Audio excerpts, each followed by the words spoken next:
Hola, ¿cómo les va? Aquí estamos para reflexionar un ratito en la palabra de Dios, en el Evangelio de Mateo. Nos vamos a ubicar en el capítulo 5, allí en el Sermón de la Montaña, los primeros 12 versículos que alojan las bienaventuranzas. Y vamos a tratar de dar una mirada desde aquí sobre estas bienaventuranzas. En principio, lo primero que quiero que pongamos la vista es en el lugar.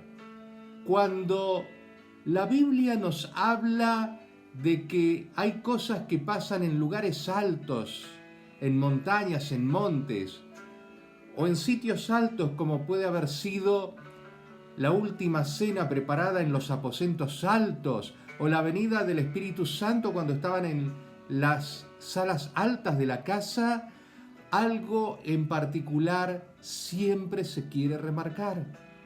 Sobre todo Mateo que escribe a una comunidad de origen judío y que por tanto va a tratar a lo largo de todo su evangelio de mostrar la relación entre ese Mesías señalado por Dios, entre todo lo que enseñaba Dios en el Antiguo Testamento, señalando a Jesús. Por eso es importante también que veamos el lugar. Jesús sube a la montaña para enseñarle al pueblo, así como en su momento Dios hizo subir a Moisés a la montaña, al monte, para darle las tablas de la ley, para darle las enseñanzas para el pueblo de Dios. Y aquí viene, si nosotros leemos este capítulo 5 del Evangelio de Mateo, viene lo que una y otra vez Jesús nos va a decir, que Él ha venido a perfeccionar, a cumplir, a darle pleno y cabal conocimiento de lo que era aquella alianza, aquella ley. Fíjense que en este capítulo 5 de Mateo, varias veces Jesús va a decir, oyeron que se dijo, que fue dicho tal cosa, pero yo les digo tal otra, enseñándonos la interpretación desde el corazón de Dios de lo que es la ley, porque la ley había sido tergiversada, había sido tomado cautiva por los dirigentes de la época que le habían agregado cargas imposibles de llevar para el pueblo. Y Jesús viene a darnos la simpleza del amor de Dios. Por eso el capítulo 5 termina diciendo, sean perfectos como es perfecto el Padre de los cielos. ¿Por qué? Porque ese es el camino que había que buscar. El pueblo judío, el pueblo de Israel, había sido cautivo, había sido esclavo en la tierra de Egipto, y eso era lo que conocían. Esa era la lógica que entendían, la lógica del esclavo. La lógica del esclavo que el amo le dice, hacé tal cosa, y si haces tal cosa yo te doy protección, yo te mantengo. La lógica de la transacción. Vos haces esto y yo entonces a cambio hago tal otra cosa. Y así habían interpretado la ley de Dios, cuando en realidad Dios en su misericordia es que los salva, los rescata al pueblo de Israel y les da una serie de normas como respuesta a ese amor que Dios tuvo primero, que Dios puso en marcha primero. Y así pasa también con nosotros. Cuando Jesús nos muestra las bienaventuranzas, nos está profundizando, mostrando desde el corazón de Dios la ley verdadera, la ley tal cual Dios la entiende, la ley a través del amor y la misericordia de Dios, a través de la justicia de Dios. Y así es como entonces podemos entender que nos revela que la ley no está para ser esclavos. La palabra de Dios no es para que seamos esclavos, la relación con Dios no es para que seamos esclavos, sino hombres libres, sino para que seamos hijos de Dios. Esa es la gran novedad. Fíjense que en las bienaventuranzas nos va a decir cosas que para los judíos eran impensadas.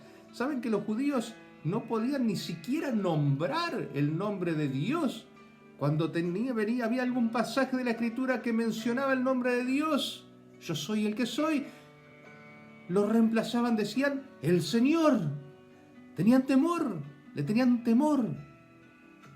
No podían estar en su presencia, no podían mirarlo. Sin embargo, viene Jesús y nos dice en las bienaventuranzas, dándonos esta nueva verdad, esta interpretación fiel de la palabra de Dios, nos dice, los que hacen esto van a ser llamados hijos de Dios, van a ver a Dios. Los que hacen esto van a ser los que posean el reino de los cielos. Van a heredar la tierra y van a entrar en el reino de los cielos. Nos está dando otra dimensión. Nos está rompiendo las cadenas porque Él vino a pagar el precio de esa redención. Y rompe esas cadenas y ya no somos esclavos sino hombres libres. Como dirá luego el apóstol San Pablo. Y en esa libertad es en la cual nosotros podemos llamarnos hijos de Dios. Y para eso nos muestra estas bienaventuranzas. Y nos dice, felices los que tienen el corazón de pobre, es decir, los que saben que todo lo necesitan de Dios, que todo viene de Dios. Los que son puros de corazón. Los que son pacientes, son mansos. Los que son misericordiosos.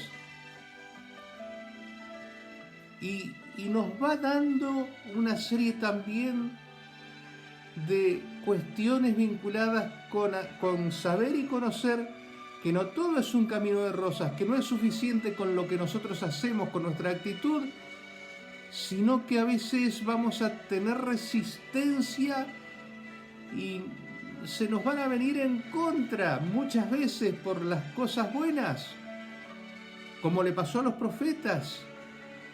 Porque cuando el pueblo de Dios se equivocaba en su camino e interpretaba mal las cosas, y Dios mandaba a los profetas para rectificar, para encaminar, ¿y qué hacían los dirigentes de Israel? Los mataban, los apedreaban. Y Jesús les dice, ustedes van a ser perseguidos, pero felices si van a ser perseguidos por tener la fe que tienen. Felices si son perseguidos por practicar la justicia. Si ustedes son afligidos, si lloran, van a ser consolados. Si tienen hambre y sed de justicia, van a ser saciados. Con esto nos está diciendo, no todo va a ser un camino de rosas, pero aún en medio de las dificultades, sentí la felicidad de estar haciendo la voluntad de Dios. Y así entonces Dios va redondeando en esta enseñanza de Jesús la revelación de su corazón de misericordia. Pero yo te invito también a que no solamente te pongas de un lado de las bienaventuranzas, ponete del otro a ver cómo somos frente a los otros, frente a los que son pobres de corazón. Más aún a los que son pobres porque no tienen nada. ¿Cuál es nuestra actitud? ¿Cuál es nuestra actitud frente a los que son pacientes? A los que son misericordiosos. ¿Qué hacemos cuando vemos que alguien es misericordioso? Capaz que decimos, mirá lo que hace, le hicieron tantas cosas, mirá, pobre tipo, mirá, y los perdona. Y lo juzgamos mal. O cuando es paciente decimos, mirá, es un cobarde, no se anima, ¿no? Y confundimos las cosas. Y con el pobre esperamos que otro sea el que se ocupe. La iglesia tiene que ocuparse, el Estado tiene que ocuparse, todos tienen que ocuparse. Y nosotros, por eso te digo, ¿cómo actuamos nosotros? ¿Cómo somos para con aquellos que están buscando defender la paz, luchar por la paz? Aquellos que buscan sembrar la paz. ¿Ayudamos o ponemos piedras en el camino y decimos es un soñador?